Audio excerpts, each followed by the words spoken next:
जसप्रीत कौर जी, पंजाब कपूरथला से। श्री हरिवंश महाराज। श्री हरिवंश महाराज जी, आपके चरणों में कोटि कोटि प्रणाम। महाराज जी, श्री धाम वृंदावन में यदि जाने अनजाने हमारे द्वारा जीव हत्या हो जाती है, छोटे छोटे जीव जंतु जैसे मच्छर आदि हमारे कारण मर जाते हैं, तो इसके लिए हमें क्या करना चाहिए? कि कौन प्रश्न कर रहा है? हाँ, इसके लिए प्रार्थना है। जाने और अनजाने में अंतर है। जाने में होने न पावे, जानने में होने न पावे, धाम के जीव हैं। अनजाने में जब हो जाए तो हमने सत्संग में उपाय बताया है कि वृंदावन के बाहर अगर गाड़ी से भी आए जाए हो तो वृंदावन के बाहर जाकर गाड़ी खड़ी करो और लौट कर वृंदावन की तरफ प्रणाम करो, पंचांग प्रणाम करो माथा रख के, और कहो हे वृंदावन धाम, हमसे जो शारीरिक मानसिक वाचिक अपराध बन गए हो वो क्षमा करो और कृपा करो कि अगर आगे से हमसे अपराध न बने। जानने के अपराधों को रोको। जैसे हम कह देते जाने अनजाने में, तो जाने में जीव हमसे न मरने पावे, अनजाने में अगर चूक हो रही कि जैसे हम चल रहे हैं वो पधार गया कोई, वो बात अलग है। जानने में कि अगर ये है तो हमको ऐसे, हम जब देख रहे हैं कि ये चींटियां टहल नहीं तो हम पोछा नहीं लगाएंगे, पहले फूल झाड़ू के द्वारा उनको हटाएंगे, प्रयास करेंगे।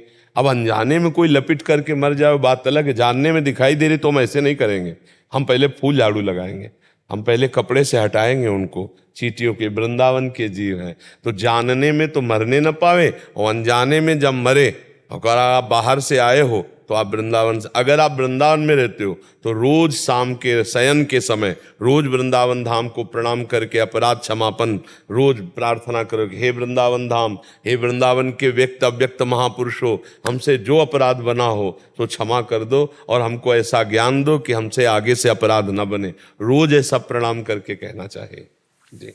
महाराज जी, इसमें फिर एक प्रश्न आएगा। महाराज जी, आपने बोला कि जाने में तो करने नहीं है जी, चाहे धाम हो या बाहर हो, अनजाने में अगर बाहर भी कुछ होता है महाराज जी, उसमें भी यही? हाँ, भगवान से प्रार्थना करना चाहिए, प्रार्थना कि अनजाने में महाराज जी मच्छर भी मर जाता है, मक्खी भी। अनजाने में तो कई अपराध हो ही जाते हैं, पर जानने में ना होने चाहिए। अनजाने में तो हो जाते हैं कि अब जैसे पीठ में खुजलाहट लग रही, अब कोई कीड़ा बैठा हुआ है कि अब हमें तो पता नहीं, ऐसे किया वो पच्चे से मर गया, तो अब वो पता नहीं था कि वो कीड़ा है, पर वो हत्या तो हो ही गई ना।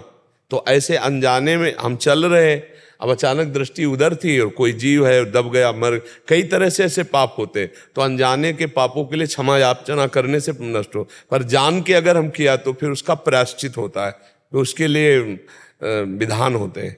अब जैसे वर्षा का समय था, हम दर्शन करके आ रहे थे, उस समय कच्चा परिक्रमा मार्ग था, ये जो रोड बना वो कच्चा था।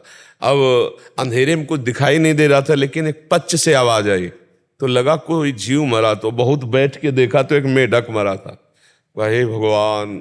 अब इसीलिए फिर टार्च रखने लगे थे, वो बहुत आके फिर गोपाल शास्त्र नाम का पाठ किया, और वो शास्त्र नाम का पाठ उस मेढक को दिया कि भाई अनजाने में ऐसे आप, पर आपका तो परम कल्याण होगा, ब्रजरज मिली तो हमसे अपराध बना, अनजाने में ही सही, तो गोपाल शास्त्र नाम का पाठ करके वो नाम का ऐसे। तो अगर जाने अनजाने में कोई ऐसे अपराध बनते हैं तो उनका प्रायश्चित कर लेना चाहिए। प्रार्थना से अनजाने वालों का प्रायश्चित हो जाता है, और जानने में आने वालों का भी प्रायश्चित पाठ है, कुछ ऐसे अनुष्ठान है करके फिर उस जीवात्मा के लिए जिससे हमारा अपराध बना है उसे क्षमा याचना करते हैं। तो निष्पाप हृदय में भगवत भक्ति उदय होती, निष्पाप हृदय में प्रेम उदय होता है। ये सब गलतियां होने के कारण इसीलिए न प्रेम उदय हो रहा है, ना आनंद का अनुभव हो रहा है, क्योंकि कई तरह के जान करके अपराध हो रहे हैं, अनजाने में अपराध हो रहे हैं। हाँ, बहुत सारे महाराज जी ऐसे प्रश्न आते हैं कि आ रहे थे गाड़ी से, कुत्ता आ गया, हाँ, एकदम कोई, हाँ, उसकी वो हो गई, तो उसके लिए हम गोपाल सहस्त्र नाम या नाम जप या कुछ दे सकते हैं? 1 घंटा नाम कीर्तन बैठा ले, और कोई न हो तो 2-4 लोग बैठकर ही नाम कीर्तन करें, वो नाम कीर्तन उस जीवात्मा को दे दें, उसका भी मंगल हो जाएगा, आपका प्रायश्चित हो जाएगा, और आपकी जबान से नाम निकला तो आप भी पावन हो जाए। देने का तरीका मर्जी की हम सब जैसे कीर्तन किया, फिर इसके बाद जयकारा लगाया और हाथ जोड़कर अंदर से कि हे भगवान, वो जो जीवात्मा कुत्ता रूप में या अमुक पशु रूप में ऐसी लीला हुई, उसको ये नाम कीर्तन का फल प्राप्त हो, तो भगवान उसको